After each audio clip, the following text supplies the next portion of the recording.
एक जंगल में चींटियों का एक बड़ा झुंड रहता था। उस झुंड में एक छोटी सी चींटी थी जिसका नाम चोटी था।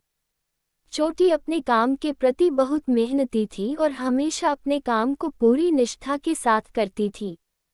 बाकी सभी चींटियां भी मेहनत करती थीं, लेकिन कभी कभी वे चोटी का मजाक उड़ाती क्योंकि वह हमेशा सबसे पहले काम करने निकल जाती थी और सबसे बाद में लौटती थी।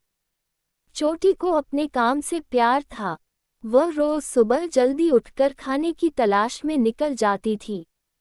वह जानती थी कि सर्दियों का मौसम आने वाला है और उसके पास पर्याप्त भोजन होना चाहिए ताकि ठंड के दिनों में उसे परेशानी न हो। दूसरी चींटियां अक्सर उसे कहती, चोटी, तुम इतनी मेहनत क्यों करती हो? आराम करो, अभी तो बहुत समय है। लेकिन चोटी की एक अलग सोच थी। वह हमेशा कहती, मुझे नहीं पता कि कब सर्दी आएगी और कब हमें खाने की ज़रूरत पड़ेगी। अगर मैं अभी मेहनत कर लूँगी, तो बाद में मुझे भूखा नहीं रहना पड़ेगा। एक दिन की बात है, जंगल में अचानक से भारी बारिश होने लगी। सारे कीड़े मकोड़े और छोटे जीव अपनी जान बचाने के लिए इधर उधर भागने लगे। बारिश के कारण जंगल में बाढ़ आ गई और कई चींटियों के घर बह गए। जिन चींटियों ने पहले मेहनत नहीं की थी, उनके पास खाने का पर्याप्त भंडार नहीं था। वे परेशान और दुखी थीं। चोटी ने अपनी मेहनत से पहले ही बहुत सारा खाना इकट्ठा कर लिया था। उसका घर सुरक्षित था और उसके पास खाने की कोई कमी नहीं थी।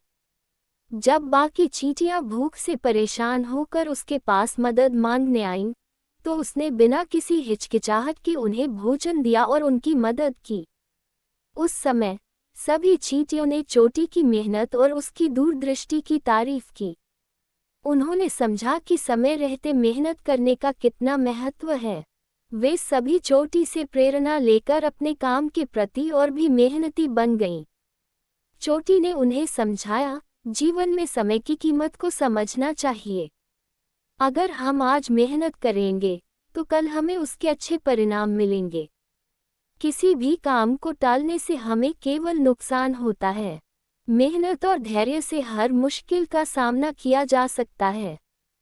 इस घटना के बाद चोटी और बाकी चींटियां मिलकर सर्दियों के लिए अच्छी तैयारी करने लगीं।